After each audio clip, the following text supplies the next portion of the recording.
የተወደዳችሁና የተከበራችሁ ቤተሰቦቻችን ይህ አዲስ ስፖርት ነው። የዕለተ አርብ የማለዳ ስፖርት የመረጃ ሰዓታችንን እነሆ በተለመደው ሰዓታችን ዛሬም ይዘን ተገናኘን። ስለምታደምጡን፣ ስለምትከታተሉን እጅግ ከልብ አድርገን እናመሰግናለን።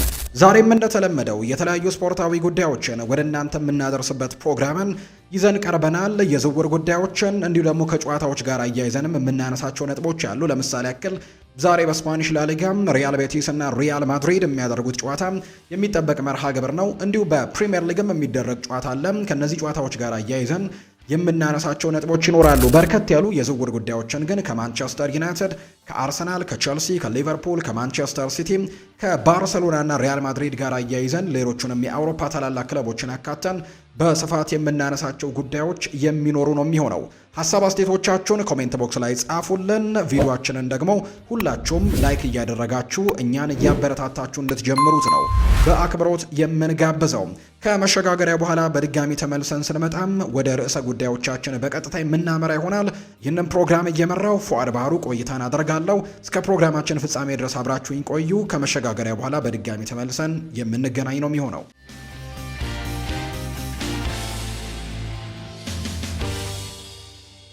የሀገር ውስጥ መረጃን በማስቀደም ነው የዛሬ ፕሮግራማችንን የምንጀምረው። ወልዋሎ አዲግራት ዩኒቨርሲቲም ለግማሽ ፍጻሜው ያለፈም ሌላኛው ቡድን ሆኗል። በኢትዮጵያ ዋንጫ የሩብ ፍጻሜ ጨዋታዎች ቀጥለው እየተደረጉ ይገኛሉ። ትላንትና ወልዋሎ አዲግራት ዩኒቨርሲቲ መቻልን በመለያ ምት በማሸነፍ 5-4 በሆነ ውጤት በማሸነፍ ነው ወደ ግማሽ ፍጻሜው መቀላቀሉን ያረጋገጠ ሌላኛው ቡድን መሆኑን የተረጋገጠው። ሁለቱ ቡድኖች መደበኛውን የጨዋታ ክፍለ ጊዜ ትላንትና 0-0 በሆናቸው ውጤት ነበር ያጠናቀቁት። ከዛም ወደ ፍጹም ቅጣት ምት አምርተው ወልዋሎ አዲግራት ዩኒቨርሲቲ በማሸነፉ ምክንያት ወደ ግማሽ ፍጻሜ መቀላቀሉን አረጋግጧል። ውጤቱን ተከትሎ ወልዋሎ አዲግራት ዩኒቨርሲቲ መቀሌ ሰባ እንደርታን በመከተል ነው ግማሽ ፍጻሜው የደረሰ ሁለተኛ ቡድን መሆኑን ያረጋገጠው በትላንትና ውጤት መሰረት። ወደ ውጭ ሀገር ስፖርታዊ መረጃዎቻችን በቀጥታ እናምራ። ውድ ቤተሰቦቻችን የ34ኛው ሳምንት የተወዳጁ የእንግሊዝ ፕሪምየር ሊግ መርሃ ግብሮች ዛሬም በሚደረግ አንድ ጨዋታ ቀጥሎ ይደረጋል። ያለፈው ማክሰኞ እንዲሁ ደግሞ ለተረቡ የተደረጉ ጨዋታዎች ነበሩ። ቸልሲ ከብራይተን ኤንድ ሆቭ አልቢየን ጋር፣ ማንቸስተር ሲቲ ከበርንሌ ጋር፣ ከዛ ውጭ ደግሞ እንዲሁ ሊድስ ዩናይትድ እና ቦርንመዝ ያደረጓቸው መርሃ ግብሮች በ34ኛው ሳምንት የመጀመሪያ ጨዋታዎች እንደነበሩ እናስታውሳለን። ዛሬ እንዲሁ ነገ ደግሞ ከዛ ውጭ ደግሞ እሁድና ሰኞም የሚደረጉ ጨዋታዎች ይኖራሉ። በዚህም መሰረት ዛሬ የሚደረግ አንድ መርሃ ግብር አለ። ሰንደርላንድ እና ኖቲንግሃም ፎረስት ዛሬ ጨዋታቸውን የሚያደርጉ ሁለት ቡድኖች ናቸው። በተለይ ኖቲንግሃም ፎረስት አሁን ላይ ከወራጅ ቀጠናው በትንሹም ቢሆን እየራቀ እንደሚገኝ ይታወቃል። ከወራጅ ቀጠናው ላይ ከሚገኘው ቶተንሃም በ5 ነጥቦች ከፍ ብሎ መቀመጡ ምናልባት በዚህ ውድድር ዓመት የመትረፍ እድሉን ሰፋ አድርጎለታል። በአንጻሩ የዛሬውን ጨዋታ ማሸነፍ ደግሞ ይበልጥ ያንን ነገር እንዲያረጋግጥ ያደርገዋል ተብሎ ይታሰባል። ነገር ግን ዛሬ ጨዋታውን የሚያደርገው በዚህ ውድድር ዓመት ከተመለከትናቸው እጅግ በጣም ጠንካራ ቡድኖች በተለይ በሜዳቸው የማይሸነፉ ከሚባሉ ቡድኖች መካከል አንደኛ የሆነው ሰንደርላንድ ነው። በስታዲየም ኦፍ ላይት ዛሬ ጨዋታቸውን የሚያደርጉትና ለኖቲንግሃም ፎረስት እጅግ አስቸጋሪ ጨዋታ ይሆናል ተብሎ ይታሰባል። የሌብሪስ ቡድን ወገብ አካባቢ ላይ ነው የሚገኘው ሰንደርላንዶች። ስለዚህ የዛሬው ጨዋታ በትልቁ ወደፊቱ ለመጠጋትም ምናልባት ደግሞ የኮንፈረንስ ሊግንም ቦታ ቢሆን ለማግኘት የሚያደርጉት ጥረትን ያጠናክርላቸዋል ተብሎ ይታሰባል። ስለዚህ ዛሬ በስታዲየም ኦፍ ላይት ልክ ምሽት 4 ሰዓት ሲል በ34ኛው ሳምንት የተወዳጁ የእንግሊዝ ፕሪምየር ሊግ መርሃ ግብር ሰንደርላንድ እና ኖቲንግሃም ፎረስት ጨዋታቸውን እንደሚያደርጉ ነው የወጣላቸው መርሃ ግብር የሚያሳየው። ከዛ ውጭ ግን በሌሎች ሊጎችም የሚደረጉ ወሳኝ ጨዋታዎች አሉ። ከነዚህ መካከል በስፓኒሽ ላሊጋ የሚደረግ መርሃ ግብር አለ። ሪያል ቤቲስ እና ሪያል ማድሪድ የሚያደርጉት ጨዋታም ዛሬ ምሽት ልክ 4 ሰዓት ሲል ከሚደረጉ መርሃ ግብሮች መካከል የሚጠበቀው ነው። በጣሊያን ሴሪኤም ናፖሊና ክሮሚኔንሴ ጨዋታቸውን ያደርጋሉ። ይሄ ጨዋታ በኢስታዲዮ ዲየጎ አርማንዶ ማራዶና ስቴዲየም ልክ ምሽት 3 ሰዓት ከ45 ሲል የሚደረግ ጨዋታ ነው። በጀርመን ቡንደስሊጋ አርቢ ላይፕዚግ በሜዳው ሬድ ቡል አሬና ከኡኒየን በርሊን ጋር የሚያደርጉት መርሃ ግብርም እንዲሁ ይጠበቃል። በፍሬንች ሊግ 1 ደግሞ ብረሽትና ሌንስ የሚያደርጉት ጨዋታም ዛሬ ምሽት የሚደረጉ በአውሮፓ ታላላቅ ሊጎች የሚደረጉ መርሃ ግብሮች እንደሆኑ ነው የወጣላቸው መርሃ ግብር የሚያሳየው። ክለቦችን የተመለከቱ ስፖርታዊ ጉዳዮችን እናንሳ። ማንቸስተር ዩናይትድን የተመለከቱ መረጃዎችን በማስቀደም ደግሞ እንጀምር። ሌኒ ዮሮ ለብሬንፈርዱ ጨዋታ የመድረሱ ነገር በጣም አጠራጣሪ እንደሆነ የሚያሳዩ መረጃዎች እየወጡ ይገኛሉ። በተለይ ከቸልሲው ጨዋታ በፊት በገጠመው ጉዳት ምክንያት የተጫዋች ባለፈውም ከቸልሲ ጋር በነበረው ጨዋታ ላይ ለማንቸስተር ዩናይትድ ግልጋሎቱን መስጠት እንዳልቻለ የምናስታውሰው ጉዳይ ነውና ጉዳቱ መጠኑ በጣም ቀለል ያለ ከመሆኑ ጋር በተያያዘ ምናልባት በቀጣዩ የብሬንትፈርድ ጨዋታ ይኖራል የሚሉ አይነት ጥያቄዎች እንደነበሩ ነው ስናስታውስ የነበረው። ሌኒ ዮሮን በተመለከተ አሁን ላይ የወጣ የሚገኘው መረጃም በተለይ ትላንትና አሰልጣኝ ማይክል ካሪክ ፕሬስ ኮንፈረንስ ነበረው ቀጣይ ከሚያደርጉት ከብሬንትፈርድ ጨዋታ በፊት የተደረገ ፕሬስ ኮንፈረንስ ነበርና በዛ ላይ ግን የመድረሱ እድልን በተመለከተ ሀሳቡን ሰጥተዋል። ስለዚህም በዛ ጨዋታ ላይ የመኖር እድሉ በጣም አጠራጣሪ መሆኑን ነው አሰልጣኝ ማይክል ካሪክ ያረጋገጠው። በሌላ በኩል ፓትሪክ ዶርጉ በጥሩ መሻሻል ላይ መሆኑን የገለጸው አሰልጣኝ ማይክል ካሪክ የቡድን ልምምድ ለመጀመርም እጅግ በጣም ቀርበዋል። ነገር ግን በብሬንትፈርዱ ጨዋታ ላይ ግን ይኖራል ተብሎ አይታሰብም። ነገር ግን የቡድን ልምምድ ለማድረግን በጣም መቃረቡን ጭምር ነው የተናገረው ማይክል ካሪክ። ስለ ወደፊት ቆይታውም ጥያቄ ቀርቦለት ነበር አሰልጣኝ ማይክል ካሪክ መቼ እንደሚወሰን እኔ አላውቅም ሲልም ጭምር ነው የተናገረው። እዚህ ያለሁት ቡድኑን ለመርዳትና ነጥብ ለማግኘት ነው። አሁን ላይ ያሉ ነገሮች በጥሩ መልኩ እየሄዱ እንደሆነ አውቃለሁ። አሁን ዋናው ነገር እሱ ነው ሲሉ ሀሳባቸውንም ጭምር ነው የሰጡት አሰልጣኝ ማይክል ካሪክ ነው ይህን ሀሳብ እየሰጠ የሚገኘው። ከአሰልጣኝነት ጉዳይ ጋር ካነሳን አይቀር አሰልጣኝ ማይክል ካሪክ አሁን ላይ የመቆየትና ያለመቆየት ውድል እንዳልተረጋገጠ የሚታወቅ ነውና ይህንን ነገር የተናገረው የሚወሰነው ውሳኔ መቼ እንደሚሆን እኔም አላውቅም ሲልም ጭምር ተናግሯልና ከአሰልጣኝነት ጋር በተያያዘ ግን ቤን ጃኮብስ አንድ ነገርን ያምናል። በማንቸስተር ዩናይትድ ቤት ቶማስ ቱሄልን የሚወዱ በጣም በርከት ያሉ ሰዎች እንዳሉ ይሄ በአመራሮቹ ዘንድ ቶማስ ቱሄል በጣም የሚወደድ አይነት ሰው እንደሆነም ይፋ አድርጓል። ቤን ጃኮብስ ምናልባት ቶማስ ቱሄል ከእንግሊዝ ብሔራዊ ቡድን ጋር ያለውን ውል ባያራዝም ኖሮ ማንቸስተር ዩናይትድ ቀጣዩ አሰልጣኝ አድርጎ የሚሾመው አሰልጣኝ ቶማስ ቱሄል ይሆን ነበር ሲልም ጭምር ነው የተናገረው። ማንቸስተር ዩናይትድ ከአሰልጣኙ ጋር ቀድሞ ግንኙነት በመፍጠር ፍላጎቱን ለማወቅ አቅዶ የነበረ ቢሆንም ቱሄል ግን ከእንግሊዝ ብሔራዊ ቡድን ጋር የፈረመው አዲስ ኮንትራት ይህንን እድል እንዳከሸፈው ጭምር ነው ቤን ጃኮብስ የተናገረው። ቤን ጃኮብስ ግን አንድ ነገርን ጠቆም አድርጎ እዚህ ጋም አልፏል። ምክንያቱም ምናልባት በዓለም ዋንጫው ላይ የእንግሊዝ ብሔራዊ ቡድን ጥሩ ጉዞዎችን የማያደርግ ከሆነና እንግሊዝ ደግሞ የእንግሊዝ ኤፍኤ ይህንን አሰልጣኝ ማሰናበትን ምርጫው የሚያደርግ ከሆነ ማንቸስተር ዩናይትድ ይህንን አሰልጣኝ ለመቅጠር ትልቅ እንቅስቃሴን ያደርጋል ብሎ እንደሚያምን ነው ቤን ጃኮብስ ሀሳቡን እያጋራ የሚገኘው። ማንቸስተር ዩናይትድ የአሰልጣኝ ቅጥር ሂደቱ እስከ ውድድር ዘመኑ ማብቂያ ከመጠበቅ ይልቅ በሚያዝያ ወይም በመጨረሻም በግንቦት መጀመሪያ አካባቢ ላይ ሊያደርግ እንደሚችል ይነገራል። በሚያዝያ መጨረሻ አሊያም ግንቦት መጀመሪያዎች ላይ ውሳኔውን ሊወሰን ይችላል ተብሎ ይታሰባል። ይሄ ደግሞ ዓለም ዋንጫውንም ላይጠብቅ የሚችልበት እድሉ እንዳለን የተነገረው። በሚቀጥሉት ሳምንታት አዳዲስ ነገሮች ይጠበቃሉ። ማንቸስተር ዩናይትድ የቻምፒየንስ ሊግ ተሳትፎውን እንዲያረጋግጥ ውሳኔ ለማሳለፍ ይገድዳል ተብሎ ይታሰባል። ማይክል ካሪክን በተመለከተ ቀዳሚ እጩ ሲሆን ቀደም ሲል በጊዜያዊ ቡድኑ ከተረከበበት ጊዜ አንጻር ሲነጻጸር ደግሞ አሁን ላይ ስራውንም የማግኘት እድሉ በከፍተኛ ሁኔታ እየጨመረ ነው የሚገኘው። ያኔ በጊዜያዊነት ብቻ ቡድኑን እንዲይዝ ተደርጎ ነበር ወደ ቡድኑ የመጣው። ውጤቶች ምንም ይሁኑ በአውሮፓ ቻምፒየንስ ሊግ ይሳተፍም አይሳተፍም ይህ አሰልጣኝ በቡድን ውስጥ የመቆየት እድሉ በጣም ጠባብ እንደሆነ ሲነገር እንደነበር እናስታውሳለን። ነገር ግን አሁን ላይ የሚያሳዩት መረጃዎች ግን የማንቸስተር ዩናይትድ ሰዎችን ሳያሳምናቸው አልቀረምና ይህ አሰልጣኝ በቋሚነት የመቀጠል እድል ሊኖረው እንደሚችል የሚያሳዩ ዘገባዎች ናቸው በትልቁም እየተመለከትን የምንገኘው። ከማይክል ካሪክ ጋር በተያያዘ ዩናይትድ ግን በቀላሉ ስራውን ለካሪክ ይሰጠዋል ተብሎም ግን አይጠበቅም። ሌሎች እጩዎችንም ማነጋገርን ጨምሮ ጥልቅ የሆነ ግምገማንም ያካሄዳል ተብሎ እንደሚታሰብ ነው ቤን ጃኮብስ ጨምሮ የተናገረው። ጋሪ ኔቨል ስለ ዓመቱ ምርጥ ተጫዋች እጩዎች ይናገራል። ወይ ብሩኖ ወይ ደግሞ በርናርዶ ሲልቫ መሆን አለባቸው ሲልም ይናገራል። ምርጫው በእነዚህ ሁለት ተጫዋቾች መካከል ብቻ ነው ሊሆን የሚገባው። እውነቱን ለመናገር ዴክላን ራይስ ከነሱ የተሻለ ብቃትን ያሳያል፣ ይበልጣቸዋል ብዬ አላስብም። ተጫዋቾቹ ለበርናርዶ ሲልቫ ድምፅ ሊሰጡ ይችላሉ ብዬ አስባለሁ። የኔ ምርጫ ግን ብሩኖ ሚጌል ፈርናንዴዝ ነው። የዓመቱን ምርጥ ተጫዋች ሽልማት ማሸነፍ ያለበት ተጫዋች የተጫዋችን እንደሆነ ነው የማምነው ሲልም ጭምር ነው ሀሳቡን የሰጠው ጋሪ ኔቭል ነው። ነገር ግን ከሁለቱ ተጫዋቾች ማለፍ የለበትም የሚል አይነት ሀሳብን ጭምር ነው እየተናገረ የሚገኘው። ወይ በርናርዶ ሲልቫ አሊያም ደግሞ ብሩኖ ፈርናንዴዝ ናቸው ማሸነፍ ያለባቸው ሲልም ነው የተናገረው። የማንቸስተር ዩናይትድ አሰልጣኝ ማይክል ካሪክ ከብሬንትፈርድ ጋር ከሚደረገው ጨዋታ አስቀድሞ ሰፋ ያሉ ቆይታዎችን አድርጓል። ከጋዜጠኞች ጋር ፕሬስ ኮንፈረንስ በማድረግ ፓትሪክ ዶርጉ በጥሩ ሁኔታ ላይ መሆኑን ተናግሯል። ወደ ሜዳ ለመመለስም ጠንክሮ እየሰራ እንደሚገኝ ጭምር ነው ያረጋገጠው። በእርግጥ ጥሩ መሻሻል እያሳየ ነው። ከኛ ጋር ልምምድ ለመጀመርም በጣም ቀርበዋል።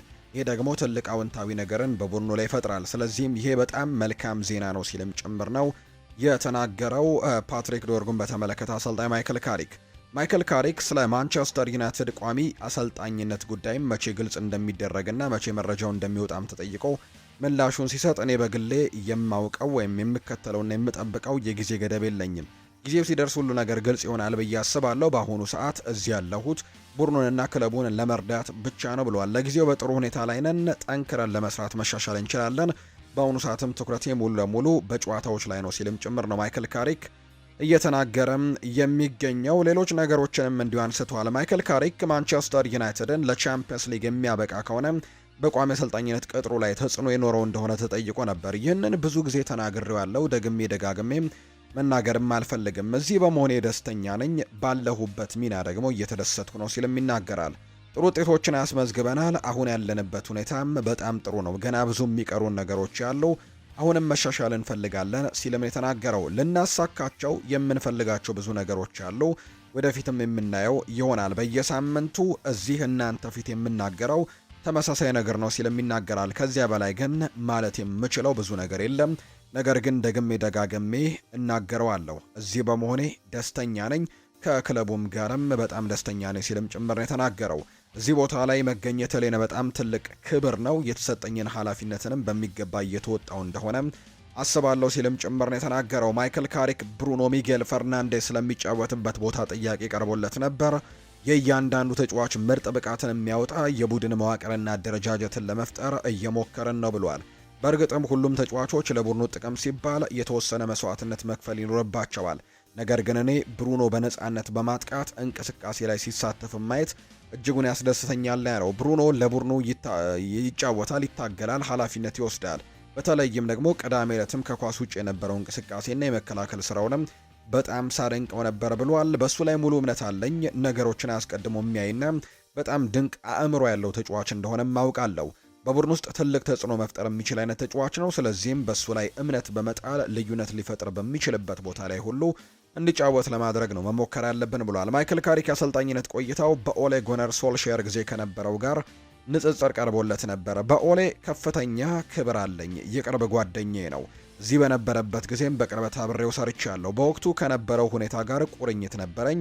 ብዙ ጥሩ ነገሮችን የሰራን ይመስለኛል። ለስኬትም በጣም ተቃርበን ነበር። በመጨረሻ ግን ነገሮች ተቀይረው ወደ ሌላ አቅጣጫ ሄዱ። እግር ኳስ እንዲህ ነው። ንጽጽርን በተመለከተ ግን ለማንኛውም ሁኔታ አሰልጣኝ ወይም ቡድን ጋር ማነጻጸር ይቻላል ብሏል። ነገር ግን ንጽጽሩ ምንም ፋይዳ የለውም፣ በቀላሉ አሁን ካለንበት ሁኔታ ጋር ምንም ግንኙነት የለውም ለማለት ነው። እኔ በኃላፊነት ላይ ብቆይም ወይም ደግሞ ቡድኑን ብለቅም አሁን ያለንበት ቡድን የተለየ ነው፣ ጊዜውም የተለየ ይሆናል። ስለዚህም ንግግሮችና ንጽጽሮች ምንም አይነት ለውጥን ያመጣሉ ብዬ አላስብም ሲል ነው የተናገረው። አሰልጣኞች ውጤት ለማምጣት ስለሚሰጧቸው አጭር ጊዜያቶች ተጠይቆ ነበር ካሪክ። እውነት ለመናገር ይሄ ሁኔታ በየቀኑ ከተጫዋቾች ጋር ባለኝ ቆይታ ቡድኑን በምናደራጅበት መንገድም ወይም ደግሞ በእኔ ስራ ላይ ምንም አይነት ተጽዕኖ ይኖረዋል ብዬ አልጠብቅም። አሁን ያለንበት ዓለም እንደዚህ መሆኑን በሚገባ አውቃለሁ። እኔ ግን እንደዛ አላስብም። ሁልጊዜም የማስበው ምን ማሳካት እንችላለን በሚለው ጉዳይ ነው። ለእኔ ስኬት ማለት በግል ካለኝ ስኬት ይልቅ ለቡድኑ፣ ለሰራተኞቹ፣ ለተጫዋቾቹና ለክለቡ የሚኖረው ትልቅ ትርጉም ነው ብሏል። ከዛ ውጭ ግን ብሩኖ ለረጅም ጊዜ የማውቀው ተጫዋች ነው። ወደዚህ ክለብ ሲመጣ አብሬው ሰርቼ ያለው፣ ስለዚህም ደግሞ አሁን ያለው ብቃቱ አላስገረመኝም። ምንም አይነት ለውጥ ሊያመጣም እንደሚችል በሚገባ እናውቃለን። በጊዜ ሂደት ለውጦች እንደሚኖሩ አስባለሁ። ልምድ ደግሞ ለዛ ይረዳዋል።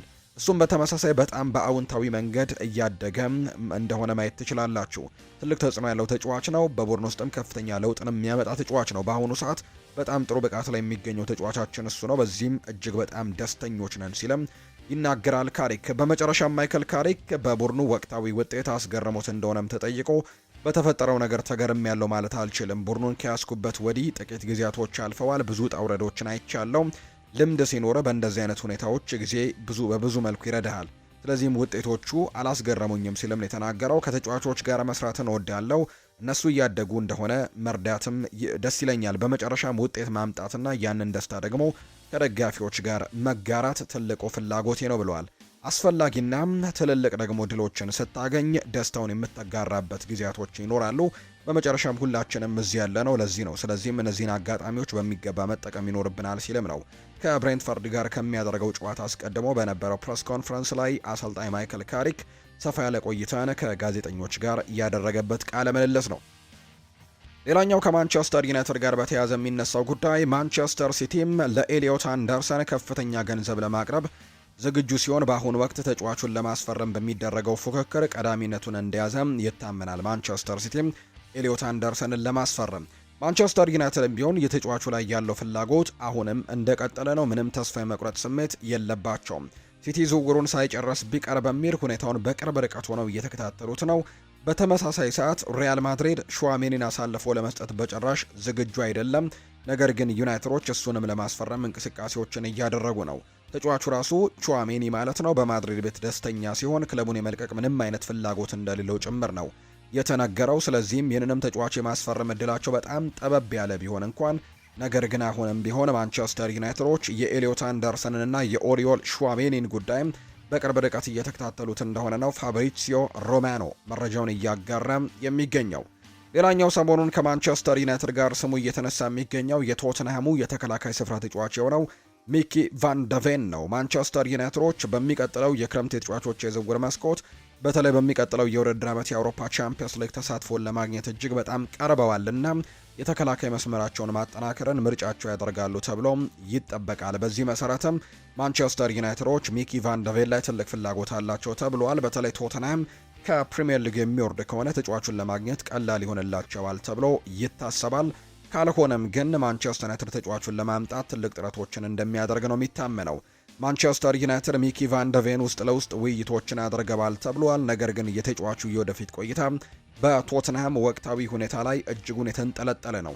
ክለቡ ከወረደ ዝውውሩ ሊሳካ የሚችልበት ከፍተኛ እድል ይኖረዋል። በሊጉ ከቆዩ ግን ተጫዋቹን ለማቆየት ነው ቶትንሃም ጥረት የሚያደርጉትና ያ ለማንቸስተር ዩናይትድ እጅግ በጣም አስቸጋሪ ያደርገዋል ተብሎ ነው የሚታሰበው። ሌላኛው ለማንቸስተር ዩናይትድ አስቸጋሪ ያደርገዋል ተብሎ የሚታሰበው ጉዳይ የሚኪ ቫን ደቬንን ጉዳይ በተመለከተ ሊቨርፑሎችም እዚህ ዝውውር ላይ ምናልባት ሊኖሩበት የሚችሉበት እድል ከመኖሩ ጋር በተያያዘ ነው።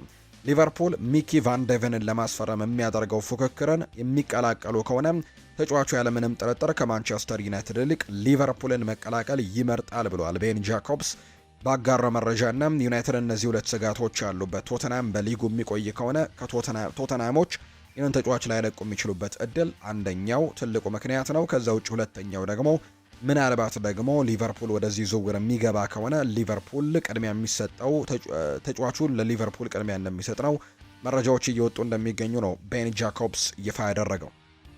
አርሰናልን የተመለከቱ መረጃዎችን ደግሞ እናንሳ። በአምስቱ ታላላቅ ሊጎች በውድድር ዘመኑ አነስተኛ ግብ ያስተናገዱ ክለቦችን እንመልከት። በዚህ ውድድር ዓመት በአርሰናል በኩል ከተመለከትናቸው እጅግ በጣም ጠንካራ ክፍሎች መካከል አንደኛው መከላከል ክፍሉ ነው። እርግጥ ነው በመጀመሪያዎቹ ጊዜያቶች ላይ እንደነበረው አይደለም አሁን ላይ ያለው። እርግጥ ነው ጠንካራው የመከላከል ክፍል አሁንም በፕሪሚየር ሊጉ ካነሳን የአርሰናል የተከላካይ ክፍል እንደሆነ እናውቃለን። ነገር ግን መጀመሪያ ላይ ሲቆጠረባቸው ከነበሩ ጎሎች አንጻር አሁን ላይ መጠኑ ትንሽ ጨመር እያለ የመጣ ይመስላል። በመጀመሪያዎቹ ሳምንታት ላይ ጎል ለማስቆጠር እጅግ በጣም አስቸጋሪ ቡድን እንደነበር እናስታውሳለን። በርካታ ተከታታይ ጨዋታዎች ላይም ጎል ሳይቆጠርበት የተጓዘ ቡድን እንደነበር እናስታውሳለን። በቅርብ ጊዜ ግን በተደረጉ ጨዋታዎች ላይ ግን አንዳንድ ጎሎች እየተቆጠረባቸው እንደሆነ የምናስታውሰው ጉዳይ ነው። ነገር ግን አሁንም ቢሆን በአምስቱ የአውሮፓ ታላላቅ ሊጎች ላይ ግን አነስተኛ ግብ ያስተናገደው ክለብ ግን አሁንም አርሰናል በቀዳሚነት የተቀመጠ ቡድን እንደሆነ ወይም አንደኛ ደረጃ ላይ የተቀመጠ ቡድን እንደሆነ ተመልክተናል። አርሰናል በውድድር ዘመኑ ባደረጋቸው 33 የሊግ ጨዋታዎች እስካሁን ድረስ በተደረጉ 33 የሊግ ጨዋታዎች በፕሪሚየር ሊጉ ማለት ነው 26 ጎል ብቻ ነው የተቆጠረባቸው። በሌሎች ሊጎች ግን ከዚህ ያነሰ ጎል የተቆጠረበት ወይም ይህንን ያክል ብቻ የተቆጠረበት ክለብ የለም። ሁሉም ከዚህ በላይ ጎሎች ናቸው የተቆጠሩበት። ጠንኳራ የኋላ መስመር የገነቡት አርሰናሎች በአማካይ በጨዋታም 0.78 ጎል ብቻ ነው የሚቆጠርባቸው። በአማካይ በየጨዋታው እንኳን ጎል አይቆጠርባቸውም እንደማለት ነው። በአጠቃላይ አርሰናል በአንደኝነት ተቀምጧል። ሁለተኛ ደረጃ ላይ የተቀመጠው ኤሲ ሚላን ነው። ኤሲ ሚላንም ተቀራራቢ ቁጥር ነው ያስመዘገቡት። በ33 ጨዋታዎች 27 ጎል የተቆጠረበት፣ አርሰናል እንዳልኳችሁ 26 ጎል የተቆጠረበት። ኤሲ ሚላን 27 ጎሎች በመቆጠር በዚህ የውድድር ዓመት ጥቂት ጎሎች የተቆጠሩበት ቡድን እንደሆነ ይፋ ተደርጓል። በአማካይ በጨዋታ 0.81 ጎል ማለት ነው በአጠቃላይ የሚቆጠርበት በአቬሬጅ። በዚህ የውድድር ዓመት በአውሮፓ ታላላቅ ሊጎች ጥቂት ጎሎች የተቆጠሩበት ቡድን እርግጥ ነው ፓሪስ ሰን ዠርሜን ነው። በሊጉ 25 ጎሎች ብቻ ነው የተቆጠረበት። አርሰናል እንዳልኳችሁ 26 ጎል ነው የተቆጠረበት። ግን ልዩነቱ ምንድነው? አርሰናል በ33 ጨዋታዎች ነው 26 ጎል የተቆጠረበት። በአንጻሩ ፓሪስ ሰን ዠርሜን በ29 ጨዋታዎች ነው 25 ጎል የተቆጠረበትና የአራት ጨዋታዎች ልዩነት በእነዚህ ሁለት ቡድኖች መካከል አለ። ስለዚህ አቬሬጁ ሲሰላ በአማካይ በጨዋታ የሚቆጠረባቸው የጎል መጠን ሲሰላ የፓሪስ ሰን ዠርሜን 0.86 ነው የሚሆነውና ስለዚህም ሶስተኛ ደረጃ ላይ ነው የተቀመጠው አርሰናል። ኤሲ ሚላን ሁለተኛ፣ ፓሪስ ሰን ዠርሜን ሶስተኛ ደረጃ ላይ ተቀምጠዋል። ጥቂት ጎሎችን በዚህ ውድድር ዓመት በማስተናገድ አርሰናል የቻምፒየንስ ሊግ ዋንጫን ያሸንፋል ብዬ አልጠብቅም ብሏል። የማንቸስተር ዩናይትዱ የቀድሞ ተጫዋች የሆነው ጋሪ ኔቭል ነው ይህንን ሀሳብ የሰጠው። አርሰናል የዘንድሮን የአውሮፓ ቻምፒየንስ ሊግ የማሸነፍ እድሉ በጣም ጠባብ ነው የሚል አይነት ሀሳብን ሰጥቷል። ጋሪ ኔቭል ያሸንፋል ብዬ የምጠብቀው አይነት ቡድን አይደለም ሲልም ነው የተናገረው። ነገር ግን በአንጻሩ በፕሪሚየር ሊጉ ግን ጥሩ እድል እንዳላቸው ነው የሚናገረው። በተለይ ትላንትና አንስተነዋል፣ የሮድሪን ጉዳይ አንስተዋል ጋሪ ኔቭል። ማንቸስተር ሲቲዎች የሮድሪ ጉዳት ከአንድ ጨዋታና ከዚህ በኋላ የሚዘልባቸው ከሆነ ለአርሰናል በጣም መልካም ዜና ነው። ዋንጫውን ለማሸነፍም ለአርሰናል ቅድሚያ ሰጣለው የሮድሪ ጉዳት ሳምንታትን እየተሻገረ የሚሄድ ከሆነ። ስለዚህ አርሰናል ከአውሮፓ ቻምፒየንስ ሊግ ፕሪሚየር ሊጉ ላይ ትኩረት ቢያደርጉ የተሻለ ነው። ቻምፒየንስ ሊጉን የማሸነፍ እድላቸው ጠባብ ነው ብዬ አስባለሁ ሲልም ነው የተናገረው። በዚህ ሳምንት በ34ኛው ሳምንት የተወዳጁ የእንግሊዝ ፕሪሚየር ሊግ አርሰናል ከኒውካስል ዩናይትድ ጋር ነገ ጨዋታውን እንደሚያደርግ ይታወቃል። በጨዋታው ላይ በተለይ በኒውካስል ዩናይትድ በኩል ሲጠበቁ የነበሩ ጥያቄዎች ነበሩ። ወሳኙ ተጫዋቻቸው አንቶኒ ጎርደን በጨዋታው ላይ ግልጋሎቱን እንደማይሰጥ እየተረጋገጠ ጉዳይ ሆኗል። ሰሞኑን በነበረው የልምምድ ሴሽን ላይ አንቶኒ ጎርደን አልተሳተፈም ነበር። ከዛ ውጭ ግን ከአርሰናል ጋር በሚደረገው ወሳኙ ጨዋታ የኒውካስል ዩናይትድ ወሳኙ ተጫዋች በጨዋታው ላይ እንደማይሰለፍ ተረጋግጧል። በተለይ አስከፊ የውድድር ዓመትን እያሳለፈ ለሚገኘው ኒውካስል ዩናይትድ ሌላ አስከፊ መረጃ እንደሆነ ነው ዘገባዎች የጠቆሙት። ስለዚህም በዚህኛው ጨዋታ ላይ የአንቶኒ ጎርደንን ግልጋሎት እንደማያገኙ ጭምር ነው የተረጋገጠው በኒውካስል ዩናይትድ በኩል። የሊቨርፑል ጉዳዮችን ደግሞ ወደ እናንተ እናደርስ። ሊቨርፑል በዝውውር መስኮቱ የተለያዩ ተጫዋቾችን ለማስፈረም ሙከራዎችን ሊያደርግ እንደሚችል የሚያሳዩ መረጃዎች እየወጡ እንደሚገኙ ነው ዘገባዎች የጠቆሙት። አደም ዋርተን የሊቨርፑል የመሃል ሜዳ ክፍልን ለማገዝም በቀጣይ የክረምት ተጫዋቾች የዝውውር መስኮት በትልቁ ትኩረት ይደረግበታል ተብሎ የሚታሰበው ተጫዋች እንደሆነና በሚቀጥለው የክረምት ተጫዋቾች የዝውውር መስኮትም እሱን ለማስፈረም እንቅስቃሴዎችን ሊያደርጉ እንደሚችሉ የሚያሳዩ መረጃዎችን እየተመለከትን እንገኛለን።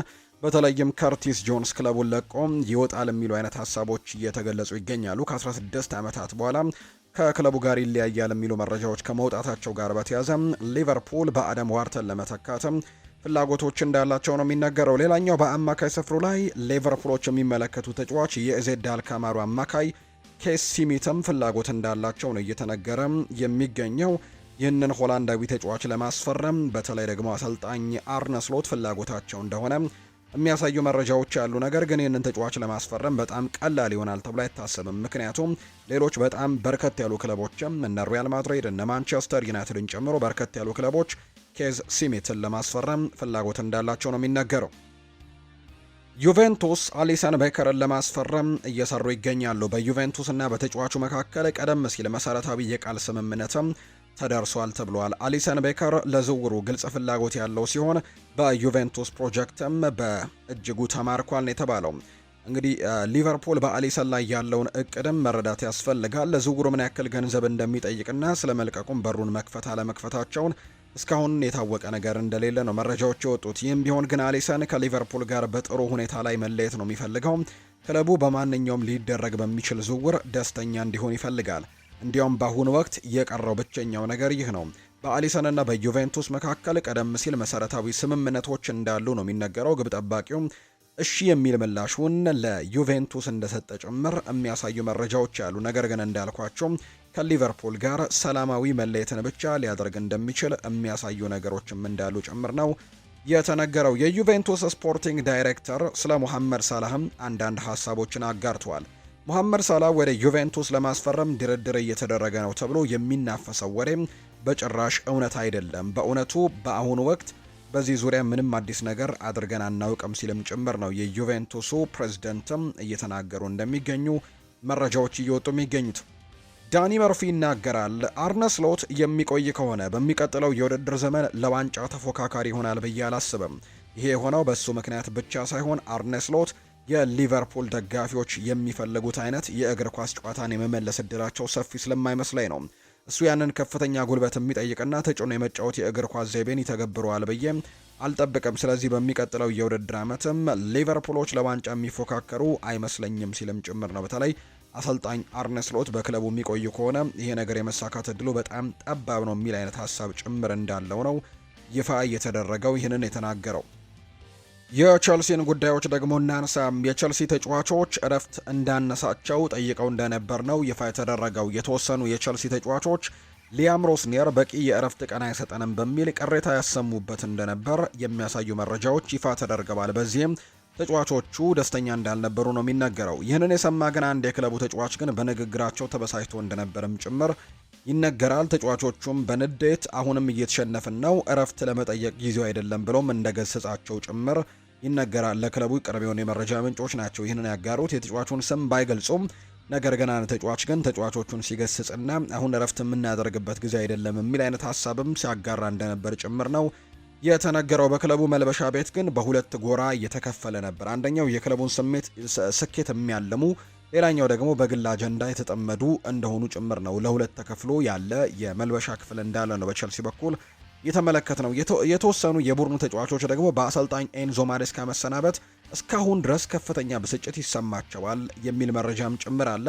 ቀሪዎቹ ደግሞ እሱ ጊዜ አብቅቷል፣ መቀጠል አለብን፣ ክለቡ ደግሞ ከምንም ነገር መቅደም አለበት የሚልም ሀሳብ ያላቸው ክፍሎች እንዳሉ ጭምር ይነገራልና ሁለት አይነት ሀሳቦች ናቸው በክለቡ በኩል እየተሰነዘሩ የሚገኙት። አሰልጣኝ ሊያም ሮስኒየር ግን ከቡድኑ ቢሰናበቱም አንድም የቸልሲ ተጫዋች ግን እስካሁን ድረስ በማህበራዊ ትስስር ገጹ ላይ የስንብት ጽሑፍን እስካሁን አላሰፈረላቸውም። በርከት ያሉ ጊዜያቶች እንደሚደረጉት አሰልጣኞች በሚሰናበቱ ጊዜም ተጫዋቾች ያላቸውን ሀሳብ ለአሰልጣኙ ይገልጻሉ። ነገር ግን እስካሁን ድረስ አንድም የቸልሲ ተጫዋች ሊያም ሮስኒየር ተሰናበተ ብሎ በማህበራዊ ትስስር ገጹ ላይ የስንብት ጽሑፍን ያሰፈረ እንደሌለ ጭምር ነው የተነገረው።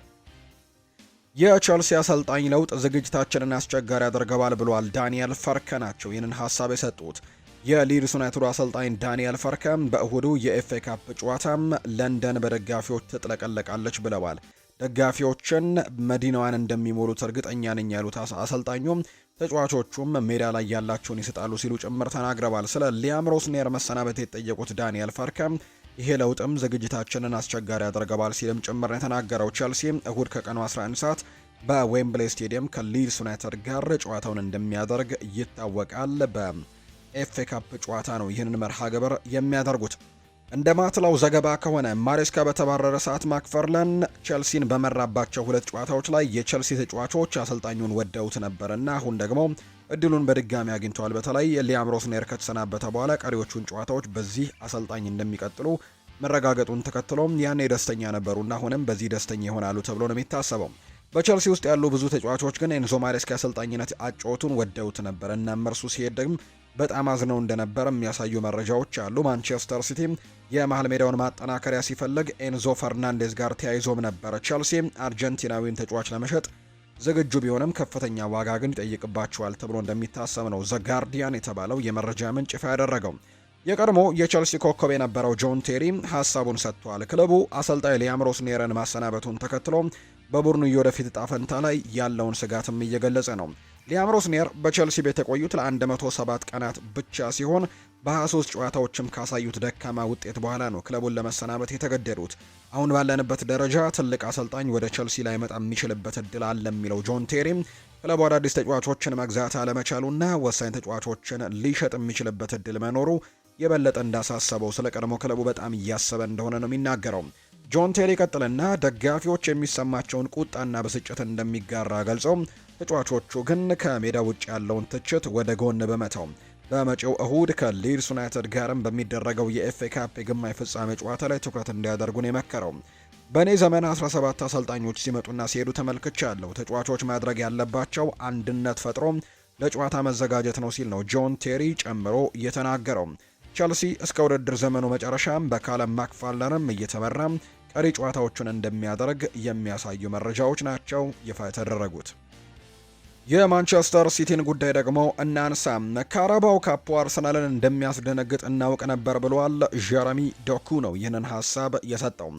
የማንቸስተር ሲቲው የፊት መስመር ተጫዋች የሆነው ጀረሚ ዶኩ አርሰናልን በካራባው ካፕ ማሸነፍ ትልቅ ትርጉም እንዳለው ነው የተናገረው።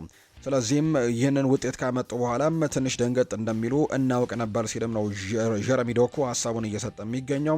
አርሰናል ዋንጫውን ማጣቱ በሊጉ ፍክክር ላይ የስነ ልቦና ተጽዕኖ እንዳሳደረበት ነው ዶኩ የሚናገረው። ካራባው ካፕ ልዩ ውድድር ነው ያለው ዶኩ ዋንጫውን ማሸነፍ ከቻለን አርሰናል ላይ የስነ ልቦና ተጽዕኖ እንደምናሳደር ቀድመንም እናውቅ ነበር፣ ያ ነው የሆነውም ሲልም ጭምር ነው ጀረሚ ዶኩ የተናገረው። ሌላኛው ከማንቸስተር ሲቲ ጋር የሰማነው ጉዳይ ኤንዞ ፈርናንዴዝን ለማስፈረም ትልቅ ፍላጎት እንዳላቸው ይፋ ተደርጓል። ማንቸስተር ሲቲ የቸልሲውን አማካይ የሆነው ኤንዞ ፈርናንዴዝን ለማስፈረም በማሰብ ላይ መሆናቸው ይፋ ተደርጓል። ማንቸስተር ሲቲ ኤንዞ ፈርናንዴዝን ላይ ያሳየው ፍላጎት ገና የመጀመሪያ ደረጃ ላይ መሆኑን ነው ዘ አትሌቲክ ያስነብበው።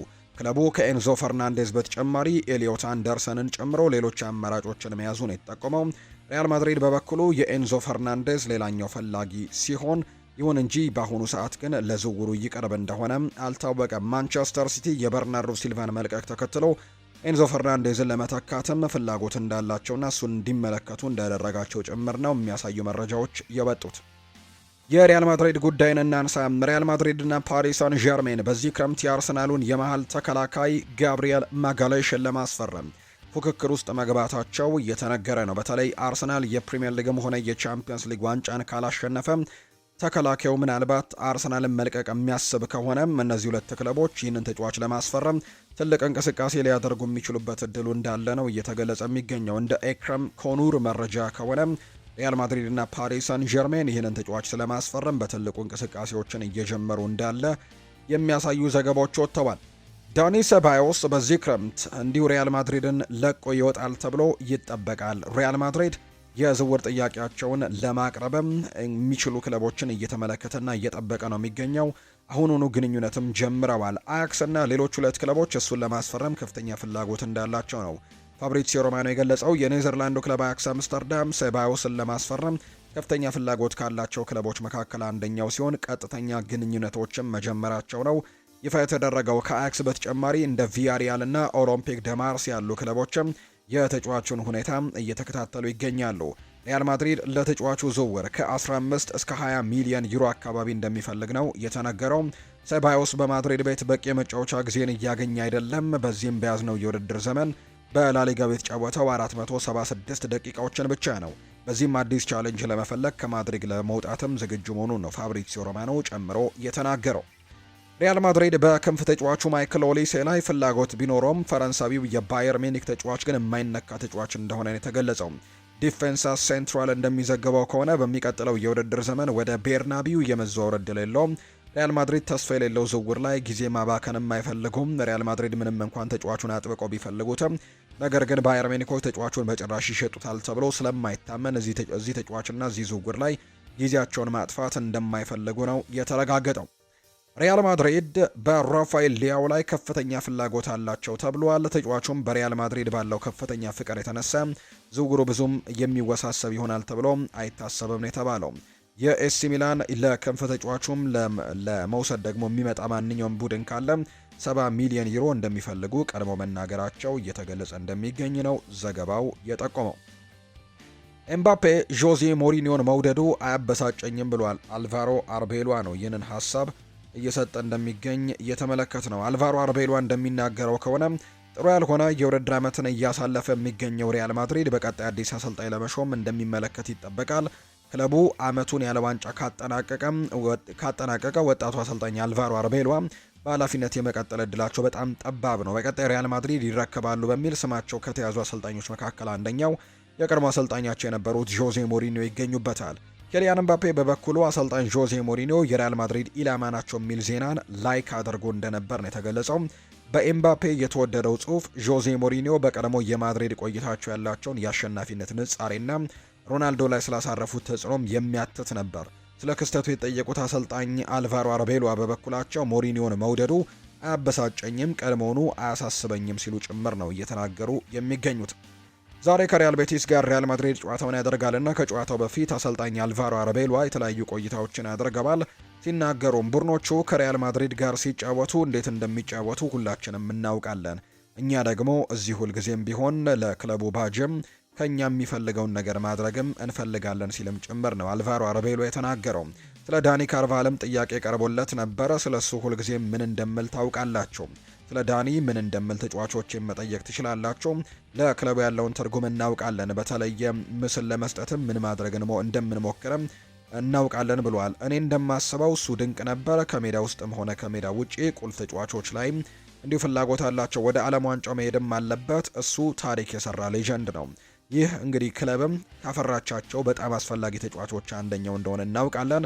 በሪያል ማድሪድ ከተማ ውስጥም የመሰረት ድንጋዩን ያስቀመጠው ያ ልጅ እሱ ነበር። ሁልጊዜም አደንቀዋለሁ።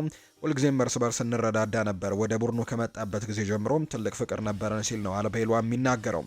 ስለ ዳኒ ካርቫል ቤንች መሆን ሲናገርም ዓላማዊ ፍትሐዊ አለመሆን አይደለም። ከአንድ ተጫዋች ይልቅ ሌላኛውን ስመርጥም በኳስ ምክንያቶች ወይም ፉትቦል ሪዝኖች ነው እንጂ በሌላ ምክንያት አይሆንም። በግል ምክንያቶች አይደለም። ጨዋታን ለመጀመር መምረጥ የምችለው 11 ተጫዋቾችን ብቻ ስለሆነ ነው ብሏል።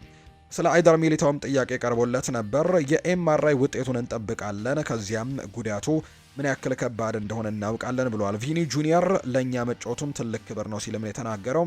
ቲያጎ ፔትራች እና ወጣት ተጫዋቾች አሁን ላይ በጨዋታዎች ላይ የመሰለፍ እድላቸው ስለመቀነሱ ምን ትላለህ የሚል ጥያቄ ቀርቦለት ነበር። የእኛ ወጣቶች ብዙ አስፈላጊ ጨዋታዎች ላይ ቁልፍ ሚናን ተጫውተዋል። ተጫዋቾቻችን ዋና ቡድን ለመርዳት ዝግጁ መሆናቸውን አሳይተዋል። በእነሱ ላይም ትልቅ እምነት አለኝ። ያ ደግሞ አይቀየርም ሲልም የተናገረው። ተጫዋቾች ለዓለም ዋንጫ ራሳቸውን ለማሳረፍና ለመጠበቅ እየሞከሩ ነው የሚል ጥያቄ ቀርቦለትም በፍጹም አይደለም። የነ ተጫዋቾች በሁሉም ጨዋታዎች 100% አቅማቸውን ነው የሚሰጡት። ዓላማችን ሁሉንም 6 ጨዋታዎች ማሸነፍ ነው ሲልም ጭምር ይናገራል። የሪያል ማድሪድ ቡድን ቪክተር ኦስሜንን ማስፈረም በጣም ፍላጎት አላቸው ተብሏል። የዝውውር ሂሳቡ ከ100 ሚሊዮን ዩሮ በላይ ሊሆን እንደሚችል ነው ዲያሪዮ አስ የተባለ የመረጃ ምንጭ ይፋ ያደረገው። ዝውውሩ በሪያል ማድሪድ እና ባርሴሎና መካከልም ሊሆን የሚችልበት እድል እንዳለ እየተገለጸ ነው። በጋላታሳራይ ጥሩ ጊዜን እያሳለፈ ነው ቪክተር ኦስሜን። ስለዚህም በቀጣይ ደግሞ በሁለቱ ትልልቅ ክለቦች ሊፈለግ የሚችልበት እድሉ እንዳለ ነው ይፋ የተደረገው። በዚሁ የባርሴሎና ጉዳዮችንም እናንሳም። የሕክምና ምርመራዎች የጡንቻ መቀደድ መኖሩን ካረጋገጡ በኋላ የላሚን ያማል የዓለም ዋንጫ ተሳትፎ ማጠራጣሪ ሊሆን የሚችልበት እድሉ እንዳለ ይፋ ተደርጓል። ትናንትና በወጣው መረጃም ተጫዋቹ በዚህ የውድድር ዓመት ለባርሴሎና ምንም አይነት ግልጋሎትን ከዚህ በኋላ ባይሰጥም በዓለም ዋንጫ ላይ ግን ዝግጁ ይሆናል የሚሉ አይነት ሀሳቦች ነበሩ። ነገር ግን አሁን ጥርጣሬዎች እንዳሉ የሚያሳዩ መረጃዎች ወጥተዋል። ይህ ደግሞ ለባርሴሎናም ሆነ ለስፔን ብሔራዊ ቡድን እጅግ መጥፎ ዜና ነው። የዓለም ዋንጫው በጣም በቀረበበት ሰዓት እንዲህ ያለ ጉዳት ማጋጠሙ ትልቅ ድንጋጤን ፈጥሯል። ምርመራውም ተስፋ ሰጪ ውጤት ይዞ እንደመጣም ተስፋ ይደረጋል ተብሎ ይታሰባል። የተወሰኑ ጥርጣሬዎች ካልሆነ በስተቀር በዓለም ዋንጫው ላይ የመመልከት እድላችን ግን ይኖራል ተብሎ ይታሰባል። ላሚን ያማልን በተመለከተ ፍራንኪ ዲ ዮንግ ላሚን ያማል ሊዮኔል ሜሲ የደረሰበት መድረስ ይችላል የሚል ጥያቄ ቀርቦለት ነበር። ፍራንኪ ዲ ዮንግ ሲናገርም በግሌ ሊዮኔል ሜሲ የደረሰበት ከፍታ የሚደርስ ሌላ ተጫዋች አያለው ብዬ አላስብም። ላሚን ያማል በጣም ብዙ ተሰጥኦ አለው። የዓለም ምርጡ ተጫዋች መሆን ይችላል፣ ያውም በእግር ኳስ ሕይወቱ ለብዙ ዓመታት። ነገር ግን ሊዮኔል ሜሲ ሲጫወት ከልጅነቴ ጀምሮ አይቼዋለሁ። እናም የምንጊዜም ምርጡ ተጫዋች ነው። በእርሱ ደረጃ የቀረበ እንኳን ሌላ ተጫዋች የለም። ነገር ግን ላሚን ያማል የዓለም ምርጡ ተጫዋች እንደሚሆን ግን ተስፋ አደርጋለሁ ሲልም ነው የተናገረው። ዴኮ ስለ ሪያል ሶሴዳዱ የማል ተከላካይ ዦን ማርቲን የወደፊት ሁኔታም ለመነጋገር ከተጫዋቹ ወኪል ጋር ተገናኝተዋል። ቅድሚያ የሚሰጠው ባስቶኒ ነው። ነገር ግን ማርቲን ግን አሁንም እንደ አማራጭነት የሚታይ ተጫዋች ነው። የ20 ዓመቱ ተጫዋች የውል ማፍረሻው 50 ሚሊዮን ዩሮ አካባቢ እንደሆነም ይፋ ተደርጓልና የባርሴሎና ፕሬዝዳንት ዴኮ ደግሞ የባርሴሎና ስፖርቲንግ ዳይሬክተር ይህንን ነገር ለመመልከትም ከተጫዋቹ ወኪሎች ጋርም ንግግሮችን እንዳደረገ ጭምር የሚያሳዩ መረጃዎች ናቸው በትልቁ እየወጡ የሚገኙት። የደጋፊዎች የወሩት ምርጥ ተጫዋች ማን ይሆናል የሚለውን እንመልከት። የፕሮፌሽናል እግር ኳስ ተጫዋቾች ማህበር ፒኤፍኤም የወርሃ መጋቢት የወሩ ምርጥ ተጫዋች እጩዎችን ይፋ አድርገዋል። በዚህ መሰረትም የማንቸስተር ዩናይትዱ ብሩኖ ፈርናንዴስ፣ የኤቨርተኑ ጄምስ ጋርነር፣ የኖቲንግሃም ፎረስቱ ሞርጋን ጊብስ ዋይት፣ የኒውካስል ዩናይትዱ አንቶኒ ጎርደን፣ የአርሰናሉ ዳቪድ ራያና የብራይተን ኤንድ ሆቭ አልቢያኑ ዳኒ ኒታኪሜንሳህ ዌልቤክ በእጩነት የቀረቡ ተጫዋቾች እንደሆኑ ነው ይፋ የተደረገው። ትላንትና ከወጡ መረጃዎች ከሰማናቸው መረጃዎች መካከል አንደኛው በዓለም ዋንጫው ላይ ኢራንን ጣሊያን ተተካት የሚሉ አይነት ሀሳቦች ሲነሱ እንደነበር ይታወሳል። ይህ ደግሞ በበርካቶች ተቃውሞን አስነስቷል። የአሜሪካው ፕሬዝዳንት ዶናልድ ትራምፕ መልእክተኛ ፊፋ በዓለም ዋንጫው ላይ ኢራንን በጣሊያን እንዲተካ ጠይቀዋል ተብሏል። የጣሊያን መንግስትን በበኩሉ ሀገሪቱ ኢራንን እንድትተካ የቀረበው ሀሳብ በይፋ ተቃውመውታል። የጣሊያን ኦሎምፒክ ኮሚቴ ፕሬዝዳንት ሉቺያኖ በሰጡት ቃለም ይሄ ከተፈጠረ እንደ ስድብ ነው የምወስደው ሲሉ ነው የተናገሩት። አክለውም የዓለም ዋንጫ ተሳትፎ በችሎታና በጠንካራ ስራ ነው መሆን ያለበት ሲሉ ከሀሳቡ በተቃራኒ ቆመዋል። የሀገሪቱ ስፖርት ሚኒስተር አንድሪያ አቦዲም በበኩላቸው ይህ አስፈላጊ አይደለም፣ ሜዳ ላይ ነው ማለፍ ያለብን ሲሉ ጭምር ይናገራሉ። የጣሊያን ኢኮኖሚ ሚኒስትርም ሲናገሩ ዜናውን አንብቤዋለሁ፣ ለእኔ በጣም የሚያሳፍረኝ ነው፣ በዛ መንገድ ከሄደን እኔ ራሱ አፍራለሁ ሲሉ ጭምር ሀሳባቸውን ሰጥተዋልና መሳተፍ ያለብን በውጤታችንና በምናገኘው ውጤት መሰረት ካልሆነ በስተቀር በእንደዚህ አይነት ነገሮች መሳተፍን አልፈልግምም፣ ይሄ ደግሞ በጣም ውርደት ነው ሲልም ጭምር መናገራቸው ነው እየተገለጸ እንደሚገኝ ዘገባዎች የጠቆሙት። ኒውካስል ዩናይትድ 14 ግቦች ላይ በቀጥታ ተሳትፎ ላደረገው የፕሪሚየር ሊግ አሸናፊ ሮኖ ኮከብ የክረምት የዝውውር እቅድ እንዳወጣም ይፋ ተደርጓል። ዳርዊን ኑኔዝን ነው ለማስፈረም ፍላጎት እንዳላቸው አሁን ላይ እየተገለጸ እንደሚገኝ መረጃዎች እየወጡ የሚገኙት። አሁን ላይም ዳርዊን ኑኔዝ የውድድር ዘመኑ ሲጠናቀቅ ወደ እንግሊዝ ፕሪምየር ሊግ ለመመለስ እንደሚችል እየተነገረ ሲሆን ኒውካስል ዩናይትድ ደግሞ ተጫዋቹን ለማስፈረም ዝግጁ መሆናቸው ነው እየተሰማ የሚገኘው። ክለቡ በክረምቱ ጥራት ያለው አጥቂን ለማምጣትም እየፈለገ እንዳለ መረጃዎች ወጥተዋል። የ26 ዓመቱ ተጫዋች ለዚህ ደግሞ ፍጹም ተስማሚ እንደሆነ ያምናሉ። ከስፔን የወጡ ዘገባዎች እንደሚያመለክቱት ኒውካስል ዩናይትድ ለክረምቱ የዝውውር መስኮት በርካታ አጥቂዎችን እያጤነ ይገኛል። ዳርዊን ኑኔዝ አንደኛው ነው ተብሏል። ኑኔዝ በአል ሂላል አዘውትሮ የመሰለፍ ዕድልን ማግኘት እየተቸገረ ነው። በተለይም ካሬም ቤንዜማ ክለቡን ከተቀላቀለ በኋላ የተሰላፊነት ቅድመ ተከተሉ ዝቅ ብሎበታል። ተጫዋቹ በቋሚነት ለመጫወት ክለቡን መልቀቅ እንዳለበት የተገለጸ ሲሆን ወደ ፕሪምየር ሊግ መመለስም ለሱ የተሻለው ምርጫ እንደሆነ ነው የሚነገረው። ይሄ ቀድሞ የሊቨርፑል አጥቂ በሁሉም ውድድሮች 9 ግቦችንና 5 ለግብ የሆኑ ኳሶችን ማስመዝገብ ችሏል። በዘንድሮው የውድድር ዓመት ለኒውካስል ደግሞ በጣም ጠቃሚ ግኝት እንደሚሆን ምንም ጥርጥር የለውም። ባለፈው የውድድር ዘመን ሊቨርፑል ዋንጫውን እንዲያነሳ በመርዳት በፕሪምየር ሊግ ያለውን ብቃት አሳይቷል። ግብ ከማስቆጠርና እድሎችን ከመፍጠርም ባለፈ በመከላከል ረገድም ቡድኑን የሚያግዝ ታታሪ ተጫዋች ይሉታል። በተጨማሪም በማጥቃት መስመር ላይ በማንኛውም ቦታ የመጫወት ብቃት ያለው ሁለገብ ተጫዋች ነው። የ26 ዓመቱ ተጫዋች የፕሪምየር ሊጉን በደንብ ስለሚያውቀው በፍጥነት መላመድ ይችላል። ኑኔዝ ኒውካስልን የሚቀላቀል ከሆነ በቡድን ውስጥ ደግሞ አፋጣኝ ለውጦችን ያመጣል። ለሱም ደግሞ እንደ አዲስ ራሱን ማሳያ መድረክም ይሆንለታል ተብሎ ነው የሚጠበቀው። የ26 ዓመቱ ተጫዋች በፕሪምየር ሊጉ በደንብ ስለሚታወቅም በፍጥነት መላመድ ይችላል ተብሎም ይታሰባል። ኒውካስል በውድድር ዘመኑ መጀመሪያ ላይ በኒክ ቮልትማደ እና በዩኤን ዊሳ ላይ ኢንቨስት አድርጎ የነበረ ቢሆንም ጀርመናዊው ተጫዋች ቮልትማደ በጥሩ ሁኔታ ላይ ቢገኝም ዩኤን ዊሳ ግን በጉዳትና በብቃት መዋዠቅ እየተቸገረ ይገኛል። ኒውካስል በማጥቃት ክፍሉ ላይ ተጨማሪ ጥራትን የሚፈልግ ሲሆን በመጨረሻ ማንን ያስፈርማሉ የሚለው ጉዳይ በትልቁ የሚጠበቅ ጥያቄ እንደሆነ የሚያሳዩ መረጃዎች ናቸው ያሉት። አሁን ላይ ግን ዳርዊን ኑኔስን ለማስፈረም እድሎች እንዳላቸው ጭምር የሚያሳዩ መረጃዎች ናቸው እየወጡ የሚገኙትና በሚቀጥለው የክረምት ተጫዋቾች የዝውውር መስኮት ዳርዊን ኑኔስን በድጋሚ ወደ ፕሪምየር ሊግ ክለብ መጥቶ ልንመለከተው የምንችልበት እድል እንዳለ የሚያሳዩ መረጃዎች ናቸው እየወጡ የሚገኙት። የአታላንታ ከፍተኛ ፍላጎት እየቀሰቀሰ የሚገኘው ብራዚላዊው ኤደርሰን ስለ ወደፊት ቆይታው ግልጽ ውሳኔን ማሳለፉን የተነገረው። እንደ አርሰናል፣ ማንቸስተር ዩናይትድ እና ኒውካስል ዩናይትድ ያሉ በርካታ የፕሪሚየር ሊግ ታላላቅ ክለቦች ተጨባጭ ፍላጎቶችና የከፍተኛ የገንዘብ ጥያቄዎች ቢያቀርቡለትም የ26 ዓመቱ ተጫዋች ግን ልቡ በስፔኑ ዋና ከተማ ማድሪድ ላይ እንዳረፈ ነው የተነገረው። ዲያሪዮ አስ የተሰኘው የስፔን የዜና ምንጭ እንደገለጸው ኤደርሰን ከእንግሊዝ የቀረቡለትን ጥያቄዎች በሙሉ በይፋ ውድቅ ያደረገ ሲሆን የዲየጎ ሲሞኔውን አትሌቲኮ ማድሪድን ለመቀላቀልም ከፍተኛ ፍላጎት እንዳለውን የተናገረው። ላለፉት ጥቂት የውድድር ዘመናት በሴሪኤ እያሳየ የመጣው ልዩና ወጥ የሆነ እድገትን የእንግሊዝ ክለቦች በኤደርሰን ላይ ያላቸውን ከፍተኛ ፍላጎት ተገቢ ያደርገዋል። አርሰናል ብራዚላዊውን አማካይ ለዴክላን ራይስ እና ለማርቲን ኦዴጋርድ ድጋፍ የሚሰጥ ፍጹም ጥሩ ደግሞ ተጫዋች አድርገው ማጠናከሪያ አድርገው በመመልከት ዝውውሩን ለማቀላጠፍም ከፍተኛ ጥረት እንደሚያደርጉ ሲገመት ቆይቷል። በሌላ በኩል ማንቸስተር ዩናይትድ የተጫዋቹን ፊርማ ለማግኘትም የተለያዩ አማራጮችን ሲፈልግ የነበረ ሲሆን ምናልባትም በክለቡ ቦታ ያጣውን አጥቂ ጆሹዋ ዘርክዚን በልውውጥም በተጫዋችና በገንዘብ ማለት ነው ለማቅረብ ማሰቡ ተነግሯል። ኒውካስል ዩናይትድም የ26 ዓመቱን ተጫዋች በኤዲካው ከፍተኛ ጫና በሚፈጥረው ወይም ሃይ ኢንቴንሲቲ ታክቲክም ተስማሚ እንደሆነ ያምን ነበር። ሆኖም ግን የፕሪሚየር ሊግ የገንዘብ ጥንካሬ በላሊጋው የታክቲክ ማራኪነት የከሸፈባቸው ይመስላል። ለኤደርሰን ህልሙ በዲየጎ ሲሞኔ ስር በአትሌቲኮ ማድሪድ መጫወት ነው።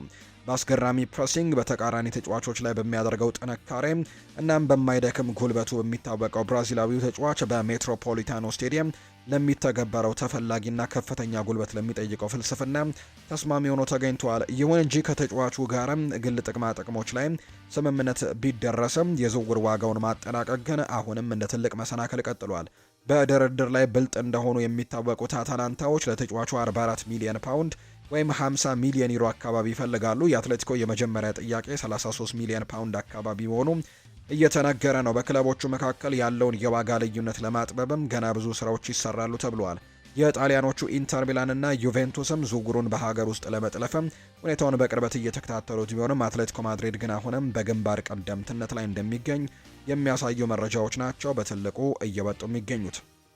የተወደዳችሁና የተከበራችሁ ቤተሰቦቻችን ለዛሬ ያዝንላችሁ አዳዲስ ስፖርታዊ ጉዳዮቻችን እነዚህን ይመስላሉ።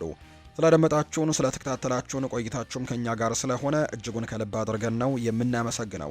በቀጣይ ፕሮግራሞቻችን ሌሎች ስፖርታዊ ጉዳዮችን ይዘን በድጋሚ የምንገናኝ ይሆናል። ለዛሬ ግን ስላደመጣችሁኝ እዚህ ጋር ከልብ አድርጌ ያመሰግናለሁ። መልካም ጊዜ መልካም ቀን እንዲሆንላችሁ ነው በአክብሮት የምመኘው።